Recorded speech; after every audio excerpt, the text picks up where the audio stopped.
Celeb descobre que Homer está no cassino e prepara uma armadilha.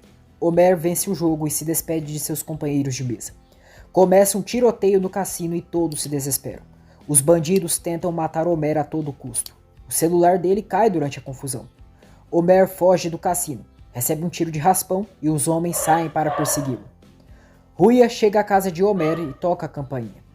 Ela não é atendida e então decide voltar para a casa de Semer. Homer, machucado devido ao tiro de raspão, se sente muito mal. Ruia o encontra na rua e Homer passa muito mal. Ruia fica desesperada e grita por ajuda. Homer pede que ela fique calma e Ruia pede que ele não faça esforço. Ela chama uma ambulância, coloca seu casaco em Homer e diz que está ali com ele. Ela diz que ele não vai sentir mais frio, que agora ele tem a ela ali do lado dele. Homer diz que está melhor e não sente mais frio. Ele desmaia e Ruia fica aflita, pedindo que ele reaja. Ruia chora muito e suplica que ele não a deixe. No dia seguinte, Celeb entra para ver Skinder e diz que quando ele nasceu e a mamãe levou ele para casa, ficou com ciúmes, que ele era o verdadeiro filho, sangue do sangue e o verdadeiro herdeiro Caiabelli. Celeb chora e diz que Skinder era o herdeiro, e ele era só uma criança jogada no lixo, apenas um adotado e não podia competir e se sentia abandonado mais uma vez.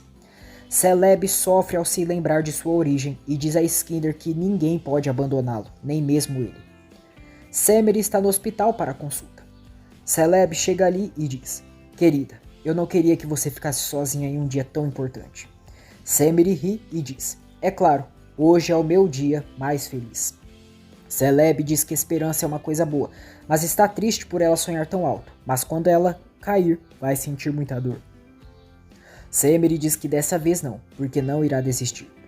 Celeb tortura Semer com a morte do pai dela, para assim descompensá-la diante dos médicos. Semer chega ao comitê dos médicos. O médico diz que existem 3 relatórios apontando que ela tem transtorno mental. Semer diz que seu marido lhe dopava com remédios e esses relatórios são dessas épocas. A médica diz que ela tem registros de tentativas de tirar a própria vida. Foi diagnosticada como bipolar na infância. Semer diz que era uma criança que teve o pai assassinado pela mãe, e na época os mais velhos a rotularam ao invés de entendê-la. Ela conta aos médicos sobre toda a sua história de vida. Semer diz que depois de um tempo conheceu seu atual marido, que confundiu proteção com amor, que tudo era como um sonho, mas depois virou pesadelo, que você tenta fugir, mas não consegue sair, que não consegue falar. O médico questiona a Semer o motivo dela estar tremendo enquanto fala. Semer diz que parou de tomar os remédios e, infelizmente, com os efeitos colaterais, sente náuseas e tonturas, mas pode responder todas as perguntas que eles queiram fazer. O médico pergunta por que a mãe dela matou o pai dela. Semer diz que sua mãe alegou legítima defesa no tribunal, que seu pai tinha ciúmes e agredia ela, mas sua mãe estava doente, ela tinha problemas psicológicos. O médico pergunta se é assim como ela. Semer se altera, diz que não está doente. Logo cai a ficha e ela se desculpa dizendo que só quer dizer que as pessoas ouçam o que ela tem a dizer. Semer afirma que não é sua mãe, que não herdou a doença dela, que eles observarem os traumas que ela passou, mas ainda está viva porque não quer morrer. Ela diz que quer sua filha, que quer isso não só por ela, mas sim por todas as mulheres que temem ser assassinadas no momento que saem de casa. As mulheres que não ouvimos e não vemos, e que ignoramos na maioria das vezes. Elas são brutalmente assassinadas e pelas crianças que viram as mães sendo mortas na sua frente. Que deseja fazer isso contra todos os homens que priorizam sua posição do que as mulheres que foram mortas por eles. Que quer isso contra o sistema de justiça que considera uma mulher mentalmente doente do que suspeitar de um homem supostamente confiável. Semer diz que pelo menos uma vez quer que acreditem nela e agora quer que digam se é uma mulher com problema mental ou não. O médico diz que após analisarem as declarações dela, farão uma votação. Semer diz que está bem e os agradece. Ela sai da sala e Celeb ainda está ali. Semer diz a Celeb que ele é um psicopata. Celeb se aproxima dela e diz que não pode perder ela, que precisa muito dela para viver. Semer diz que precisa viver sem ele, e o que farão então? Garante que irá se livrar dele e o despreza. Ali também vê Bulan sendo preso. Sevink diz a Ali que levar o Sr. Bulan por ter esfaqueado o Sr. Skinder. Ali fica chocado e entra na casa para falar com a senhorita Simão. Tomiris vai para o quarto de Atlas. Sisek diz a Ali que elas denunciaram o Bulan, que fizeram isso para se proteger, e ao Atlas também. Ela diz que não existe outra solução, que ele conseguiu salvá-la daquele monstro e que o Bulan precisa ficar longe daquela casa até o fim do processo de divórcio. Sisek pede que ele fique calado e mantenha as coisas assim. Veremos como Tomiris e Sisek tramaram tudo para que Bulan fosse incriminado, que colocaram até as digitais dele na faca. Homer está no hospital e Ruya e Ozan estão ali com ele. Veremos como Homer foi levado pela ambulância. Ozan se culpou pelo estado do amigo e disse a Ruya que tudo era culpa dele. Ruya foi com o Homer na ambulância e segurou na mão dele.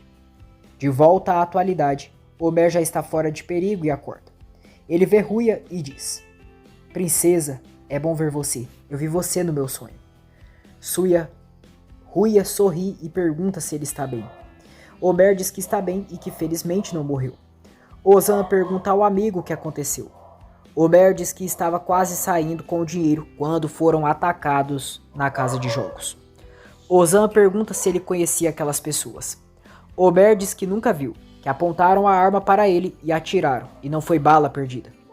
Ozan diz: "Primeiro me fizeram contrair uma dívida, depois fizeram você ir até lá."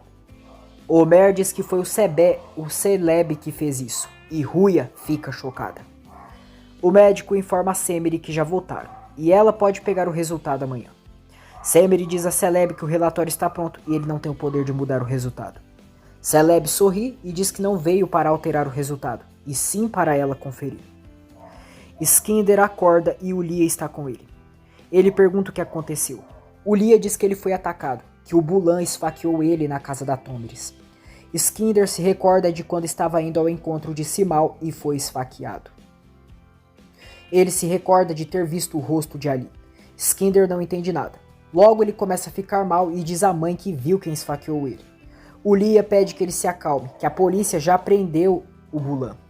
Skinder tem um surto e Tomiris chega ali e dispensa Ulia.